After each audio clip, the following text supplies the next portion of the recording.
twongeye turatomboye bana b'Imana kuba Nyagasani aduhamagara ngaha kuri buri munsi kugira ngo tugirire neza. Ku izina ry'Imana Data na Mwana na Roho Mutagatifu, amen. Amahoro bana b'Imana, nimuhumure, Imana ije kutugirira neza kuri uyu wa gatanu w'icyumweru cya 23 tariki 15 Nzeri 2023, ubwo duhimbaza Bikira Mariya Ummubyeyi wababaye, Notre Dame de Dore. Ngaya masomo rege kuduhuza n'abijuru. Isomo rya mbere ni ryo mu ibaruwa ya mbere Paulo Mutagatifu yandikiye Timote, umutwe wa mbere, umurongo wa 1 kugeza kwa 2, uwa 12 kugeza kwa 14. Ngewe Paulo, intumwa Yezu Kristu, uko Imana umukiza wacu na Kristu Yezu amizero yacu babishatse, kuri Timote umwana wanjye nyakuri nabyaye mu kwemera, ngwifurije neza, impuhwe n'amahoro biva ku Mana Data no kuri Kristu Yezu umwami wacu.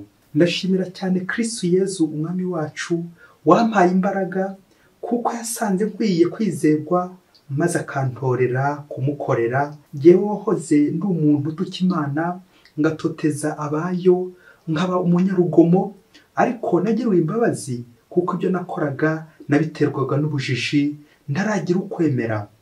None ingabire y'umwami wacu yambaye mu gisagirane, nsenderezwa ukwemera n'urukundo ruri muri Kristu Yezu. Iryo ni ijambo ry'Imana. Zaburi ni ya 16. Uhoraho ni wo munani wanjye n'umugabane wanjye. Mana yanjye unyiragire kuko ari ubuhungiro bwanjye. Uhoraho ndamubwiye nti ni umutegetsi wanjye, nta mahirwe yandi nagira atari wowe. Uhoraho umunani wanjye n'umugabane wanjye. Ndashimira Uhoraho ungira inama, ndetse na nijoro umutima wanjye urabinyibutsa. Uhoraho mpora muzirikana ubudahwema, ubwo ndi iruhande sinteze guhungabana. Uzamenyesha inzira y'ubugingo, hafi yawe niho haba umunezero usendereye, iburyo bwawe hakaba umudabagiro udashira. Uhoraho ni wo munani wanjye n'umugabane wanjye. Nyagasani Yesu nabane namwe. Amagambo mu Ivanjili ntagatifu uko yanditswe na Yohani, umutwe wa 19, umurongo wa 25 kugeza ku 27. Muri icyo gihe iruhande rw'umusaraba wa Yesu hari hahagaze nyina na nyina wabo Mariya muka Kilopa na Mariya Madolena. Yesu abonye nyina ahagararanye n'uwo mwigishwa yakundaga, abwira nyina ati, mubyeyi, dore umwana wawe. Abwira n'uwo mwigishwa ati, dore nyoko. Guhera icyo gihe uwo mwigishwa amujyana iwe. Iyo ni Ivanjili ntagatifu.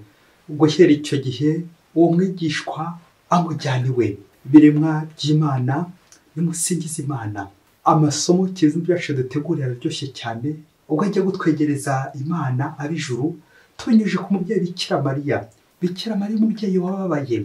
Ejo kuwa 4 twahimbazaga umusaraba w'ikuzo Yezu Kristu, aho twazirikanye ku ngingo yitwa igipimo cy'urukundo. Amasomo rero umunsi kizi byacu duteguriye, naho ntabwo tuza kujya kure y'urukundo, aho tugiye kuzirikana ku murage w'urukundo.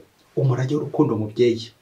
Umunsi umwe hirya kure cyane muri Afurika, ngo umubyeyi umwe ngo yagiye ku kazi, ngo none ageze mu nzira agaruka yihuta, ngo hari icyo yari yibagiwe, hari icyo yari yasize. Maze ngo umwana we aramubaza ati, mama kuki ugarutse? Nuko nyina ngo aramubwira ati, nari nkoze ibara. Umwana ati, kubera iki se? Uzi ko nari nibeshye ngasigira wa mukozi urufunguzo rw'icyumba. Umubyeyi amaze gushyikira rwa rufunguzo, wa mwana aramugobeza maze aramubwira ati, mama ngwino nkubwire. Umwana ngo aramubaza ati, none se mama, ari icyumba cyawe ari njyewe ufite agaciro ni uwuhe? Ninde ufite agaciro, ari icyumba cyawe ari njyewe? Nyina ngo aramusubiza ati, ni wowe.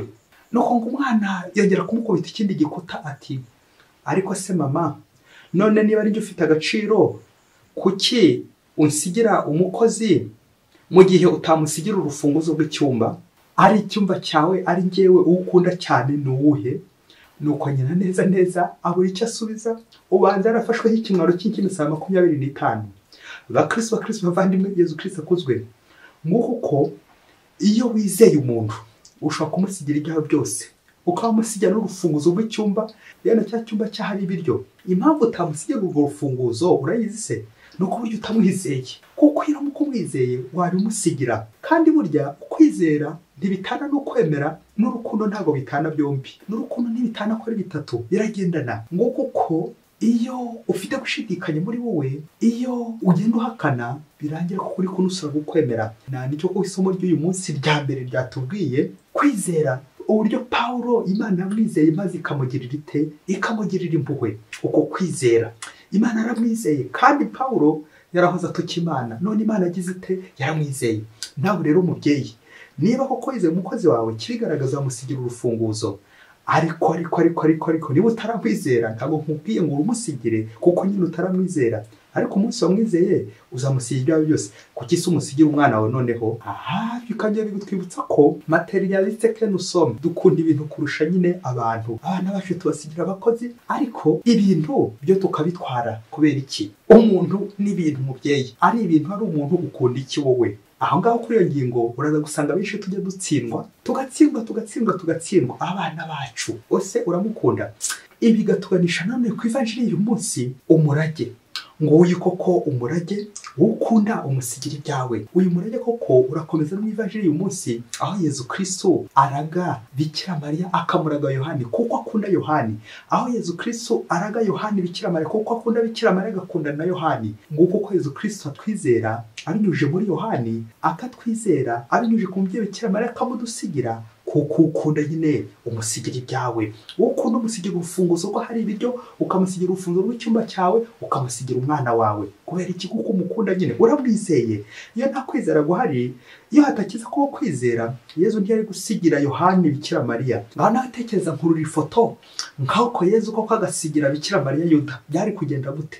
n'abandi rero mvuga mu izina. impamvu amusigira Yohani nuko aramwizeye, urukundo, aramukunda koko. Yohani rero araguhagarariye, nanjye arampagarariye, kuko Imana natwe twizera. n'ikimenyimenyi kuba turi kuvuga Imana uku nguku, nuko nyine Imana yatwizeye. icyo kintu muvandimwe, ako kantu mubyeyi, icyizere, la confiance, ibyo nibyo Pawulo kuko yanagarutseho. Imana yatugira icyizere, ntabwo ari uko twari tubikwiye, ntabwo ari uko twakoreye Nyagasani neza, ntabwo ari igihembo cy'uko twakoze nabi, ahubwo ako kantu ugiye ugacaho karongeye kuvuga we, impuhwe.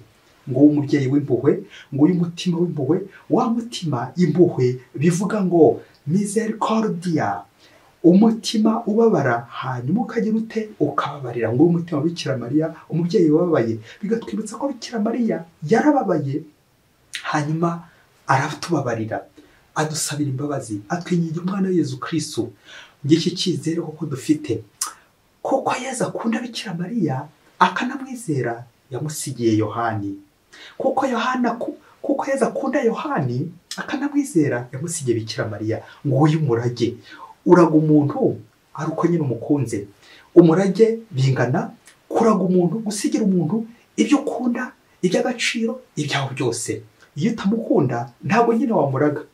ibyo ukunda ubisigira umuntu wawe w'inkoramutima. umubyeyi wumvise umurage wariwo, ngo uyu murage w'urukundo, ngo kugukundana Imana ituraga. kubera iki? kuko idukunda. uyu murage rero uratuganisha kuri Bikira Mariya, Imana, Yezu Kristo araga Yohani, akamuraga Kiliziya y'isi yose. mu gukomeza tuzirikana ku murage w'urukundo, tujya kuzirikana ku bihe bitatu biza kutuyobora mu kurangamira Bikira Mariya, mu kumwegera Bikira Mariya umubyeyi wababaye.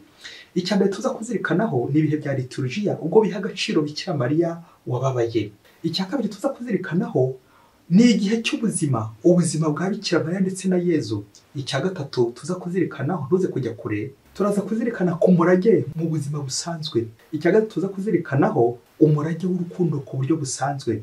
reka duhere ku cya mbere, uburyo Bikira Mariya ahabwa umwanya muri liturujia mu guhimbaza Imana mu minsi mikuru. mbere na mbere turabonamo urukundo rwa Yezu na Bikira Mariya ko badasigana, nta nubwo basigana, ahubwo barasangira, ari imibabaro barasangira, ari agahinda bakagasangira, ari n'ibyishimo. ibihe bitatu ngiye kuvuga, ngiye gukwibutsa, birakwereka uburyo Bikira Mariya na Yezu bunze ubumwe. igihe cya mbere, aho duhimbaza umutima mutagatifu wa Yezu ku wa gatanu, bwacya mu gitondo tugahita duhimbaza umutima utagira inenge wa Bikira Mariya. kubera iki? Yezu na Bikira Mariya barajyana, ntabwo wavuga Yezu ngo uri kuvuga Bikira Mariya. igihe cya kabiri abantu benshi koko ntibajyaga babyitaho, ariko burya umunsi w'icyumweru niwo munsi w'intangiriro nyine y'icyumweru, n'ubundi niho duhimbaza izuka rya Yezu Kristo. Aha uwo munsi rero ugatangira icyumweru kikazasozwa kuwa gatandatu. Ku cyumweru dutangira icyumweru nyine, icyo cyumweru kikazasozwa kuwa gatandatu.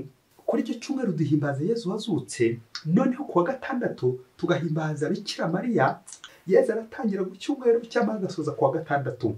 Uko niko liturujia yacu yabigennye. Aho ngaho ujyashyira umutima mubyeyi. Igihe cya gatatu noneho rurangiza ni cy'uyu munsi, aho ejo hashize twahimbaje umusaba wuje ikuzo Yezu Kristo. Uyu munsi noneho ukurikiyeho kuwa gatanu turahimbaza Bikira Mariya Ummubyeyi wababaye, Notre Dame de Douleur. Urumva ko bagenda bakurikirana. Bishatse gutwibutsa ko Yezu Kristo ajya imbere, Bikira Mariya akaza inyuma, ariko bombi bagambiriye kuza guhura mu gikorwa cyo gucungura abantu, gukiza abantu, umugambi w'Imana wo gukiza abantu. Bikira Mariya Yezu ntibasigana, ari imibabaro barayisangira, ari ibyishimo barabisangira, kuko baba bari hamwe. Ngiyo liturujia yacu, aho koko iyo minsi yose tugenda duhimbaza Bikira Mariya, ariko tuzirikana ngo abari kumwe na Yezu. Ngibi koko ntawe ukunda umwana ngo yanjye nyina, kunda Yezu na Bikira Mariya. Bikira Mariya Yezu basangira akabisi n'agahiye, basangira akabi n'akeza, ntibacuranwa. Byose barasangira, bagira ngo batugirire neza, barababara kugira ngo batubabarire. Icya kabiri twazirikana kuri Bikira Mariya, ku bubabare bwa Bikira Mariya, ni ubuzima babayemo we na Yesu. Harimo ibihe 7 tubonamo Yezu na Bikira Mariya basangiye. Ubwo Yezu Kristo ibyo bihe byombi abimara ari kuducungura k'ubuzima bwe. Icya mbere, l'incarnation, Jambo wigize umuntu akabyarwa na Bikira Mariya. Igihe cya kabiri ni ubutumwa bwa Yezu, apostolat. Igihe cya gatatu c'est la passion, urupfu, ububabare bwa Yezu. Igihe cya kane c'est la mort, urupfu. Igihe cya gatanu noneho c'est la résurrection, kuzuka. Bikira Mariya bari hafi aho ngaho. None igihe cya gatandatu c'est l'ascension, Yezu Kristo ajya mu ijuru. Ubwo n'ubuzima bwa Yezu, ariko ascension nanone ikajya na assumption. Cyo gihe cya karindwi ko Yezu Kristo yagiye mu ijuru, ntabwo asiga Bikira Mariya, ahubwo Bikira Mariya koko azamurwa mu ijuru, kujyanwa mu ijuru kwa Bikira Mariya, assumption. Ibyo bigatwereka uburyo Yezu Kristo koko ahorana na Bikira Mariya, baba bari kumwe igihe cyose, ibihe byose. Ibi rero none by'umwihariko bikadufasha kuzirikana ko bari burirwa Bikira Mariya, ubwo koko ubuzima busangiye na Yezu, ubuzima bw'imibabaro, ubuzima bwose koko bakabuhuza, bagahurira ku buzima bwose. Ububabare bwa mbere, umuhanuzi Simeoni yahanurira Bikira Mariya ibizabaza umutima we. Ububabare bwa kabiri, Yezu bamuhungishiriza mu Misiri. Gatatu, ibyabaje umutima wa Mariya igihe Yezu azimiye. Kane, Bikira Mariya ahona Yezu ahetse umusaraba. Gatanu, Bikira Mariya ahagaze munsi y'umusaraba, nk'uko twabyumvise none, Yohani akamujyana iwe, Yezu akamuraga Yohani. Gatandatu, Bikira Mariya ashyira umurambo wa Yezu mu maboko ye. Karindwi, Bikira Mariya ashyira umurambo wa Yezu mu mva. Amen. Ngibyo ibihe byose Bikira Mariya Yezu bagiye basangira, guhera asama inda ya Mesiya kugeza apfuye. Bahoranye na Bikira Mariya, barahoranye, basangiye akabisi n'agahiye, basangira imibabaro, basangira ibyishimo mu mugambi w'Imana wo gukiza abantu, wo gucungura abantu. Ngubwo ububabare, ngubwo umubyeyi w'impuhwe, ngubwo umubyeyi wababaye kugira ngo agire ate, atubabarire. Icya gatatu, tugiye kuzirikana Bikira Mariya mu buzima busanzwe, umurage w'urukundo. Kuko twabivuze, burya umubyeyi ukunda, umubyeyi araga umwana we icyo akunda, ngo wamurage koko kuraga umuntu, gusigira umuntu ikintu ukunda koko niba umukunda. Nibi twabonye ko Yezu Kristo yaraze Yohani amuraga Bikira Mariya, mwana dore nyoko, mubyeyi dore umwana wawe, kuko agize te amukunda. Ngo wa mubyeyi yagiye gupfa koko, mbere na mbere koko icyo akora abanza kuraga abana be. Natwe Yezu Kristo aradukunda kuko aturaza umubyeyi we, wa mubyeyi wababaye, wa mubyeyi washavuye, kubera twebwe, kugira ngo tudashengurwa n'ishavu, agakomeze koko kudushimisha, twoye gushimutwa n'icyaha, ahubwo umubyeyi akomeze koko utuvuganira tubeho neza. Umurage w'urukundo. Umunsi umwe hirya kure cyane muri Afurika, ngo umugabo ngo yarakize cyane, bishoboke ko ari n'umukristo w'indani, ngo yari afite abana. Nuko rero ngo umubyeyi kubera ibintu byinshi yari afite, biza kugera igihe koko indwara iramuzahaza neza, amererwa nabi, ariko yaranageze no mu zabukuru. Abana rero bishoboke ko bahoraga bamureba ku jisho kugira ngo se muvuze akire, oya bagahora bateze amatwi umunsi azabatuma kugira ngo aze abarage. Bagahora bategereje umunsi wa mbere bakumva ko atarabatuma, wa kabiri icyumweru cyashira, ukwezi kwashira, umwaka ukongera ukitera, wa mubyeyi akirembye atarabatumaho. Bose babanguye amatwi bati twumve igihe umubyeyi wacu azadutumiraho kugira ngo aturage, kuko yari afite ibintu byinshi cyane, koko abana koko bari bamucunze kugira ngo bisigarane. Nuko igihe kiza kugera, wa mubyeyi noneho atumiza abana be kugira ngo agire ate abarage. Abana bose barakorana, buri wese koko ntiyatangwa no kuza kuko yifuzaga nyine ko yari afite amatsiko y'ibyo bagiye kumuraga bitewe n'ubukungu se yari afite. Nuko rero ngo umubyeyi aratangira koko arabaraga, ubwo bari barimo kwandika n'ibyo koko agiye kuraga buri wese. Nuko rero atangira disikuru tariki, atangira koko abaha umurage, ababwira ukuntu koko agiye kubasigira ibintu bye. Maze ngo arababwira ati bana banjye rero ubu ngubu koko ngiye kwitaba Imana, ahasigaye muzasigara amahoro, muzitware neza, muzasigare mukundana. Ndifuza ko aho ngiye namwe koko mwasigara koko mwitwara neza kugira ngo nanjye koko muzansange, bityo koko tujye kubana n'Imana mu ijuru. Iyo ari ingingo ya mbere y'umurage, abaraga ko gukomeza gukundana, bityo bakurikiza urwo rugero rwiza koko rwo kubana neza, basigare neza koko nabo bazamusange. Nuko mu gihe ajya kujya ku ngingo ya kabiri, atangiye kubabwira nyine aho umutungo noneho uherereye materiel. Nuko ngo arababwira ati bana banjye rero murabizi nari mfite amafaranga menshi cyane, nagiye nyabitsa muri banki, amafaranga afite ni menshi. Nuko mujye mu gihe aratangiye kubabwira banki y'amafaranga aherereyemo, ati size amafaranga menshi cyane kuri konti, muzajye muri banki. Biza kurangira umubyeyi iyo niyo yarangijeho ngo ahita ashiramo umwuka. Abana koko bakabanguye amatwi, babona aho umubyeyi barerembuye amaso arabacitse. Nuko abana barakomakoma ngo bumve iryo jambo rya nyuma, kuko bakomakoma ako kajambo ka nyuma, ako kabanki rwose bakumve neza, bamusegura imisego myinshi, baramureanima, bamuha uko bashoboye kose kugira ngo akanguke shwe. Umubyeyi koko arangira ari kuvuga muri banki, abana ntibamenye icyo ari cyo. Guherwa abo bana koko bagira agahinda gakomeye cyane n'ishavu. Byarangiye koko ntuze kumbaza niba baramushyinguye, niba barakomeje kugenda bamushakira rya jambo kugeza igihe baza kuribonera. Gusa icyakurikiye ni uko aba bana bahise bagwa ihumure, bahise bababara bikomeye cyane, barashavura, mbega agahinda. Mubyeyi koko ibaze naho kuri ibifaranga byose umubyeyi yaratunze, ariko bikaza kurangira koko banki itamenyekanye. Na n'ubu abana baracyacunze ko umubyeyi wabo koko ashobora kuza kongera kubyuka, ubundi bagakomeza akababwira ijambo rya nyuma aho amafaranga aherereye. Bakristo bavandimwe, Yesu Kristo akuzwe.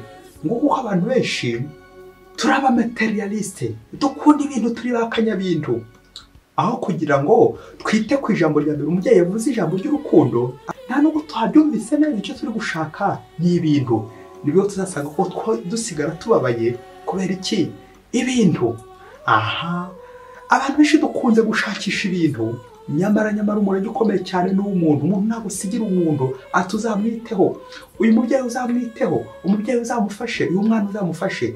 Wasanze ari wakwitayeho aho kwita ku bintu. Uzi ko wa mubyeyi n'umusigarana azakuzanira umugisha, azakuzanira ibyo bintu, azakuzanira ubwo bukire, ariko wowe icyawe ntabwo ushaka no kumusigarana. Ariko wowe icyawe urifuza gusa ko bagusigira amafaranga, bakagusigira imodoka, bakagusigira amazu, bakagusigira ibintu bya mirenge. Ngaho aho tubera ibintu n'ibamba, ariko ukaza gusanga koko umuntu bwaturangiyemo kwizera, urukundo, confiance. Mubyeyi uyu munsi naho uze kureba ibintu ujya usigira abantu, kandi utashobora kubasigira umuntu. Akaba mwana ati ariko mama kuki urufunguzo rw'icyumba cyawe urujyana, icyumba cyawe ukagikinga, ariko njye ukansigira umukozi. Nguko mwa babyeyi mwe, ukunda umusigira ibyaho byiza ukunda, nawe umusigira abawe ukunda.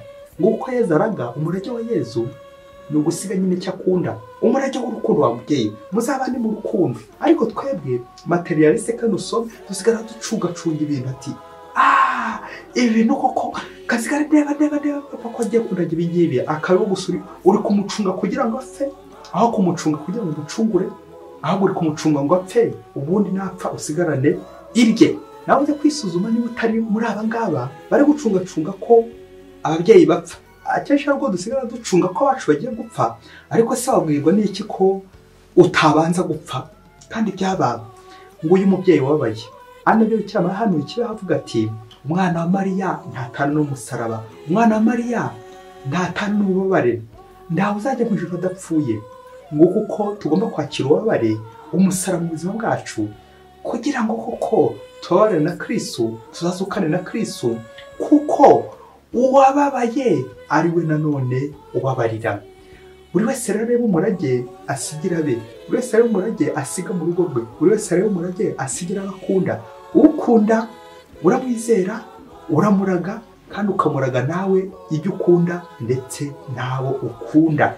Ndarangiza ngo umukoro w'uyu munsi, mu minota ufite uyu munsi, mu gihe ufite kiremereye uyu munsi, mu mikoro yawe, mu mirimo ufite, uze kwihangana. None kuwa gatanu uvugisha kuri ububabare burindwi wa Bikira Mariya, umubyeyi utagira inenge, umubyeyi utagira ukwasi, umubyeyi wababaye, wifatikanye nawe iyo shapure. Uze kwihangana mu mwanya ufite igihe kirekire, ariko uze gukuramo iminota 30 wegere Bikira Mariya, maze koko umuririre, umutakire, umuganyire, ufatikanye nawe. Twembi uwo mukoro tuze kuwukora, bityo ko kwakira umurage w'urukundo usigarane Bikira Mariya, mugumane, kuko niwe ko kuzagusohoza mu ijuru, uzagenda ugusunika igihe uzaba ugiye gupfa. Njyewe yandakuramutsa Mariya, urajya udusabira kuri ubu n'igihe tuzapfira. Amen. Bikira Mariya mubyeyi wababaye, udusabire buri munsi. Mwese Imana ibahe umugisha, Imana Data na Mwana na Roho Mutagatifu. Amen. Padiri Masumbuko na Disinasi wa Diyosezi ya Cyangugu.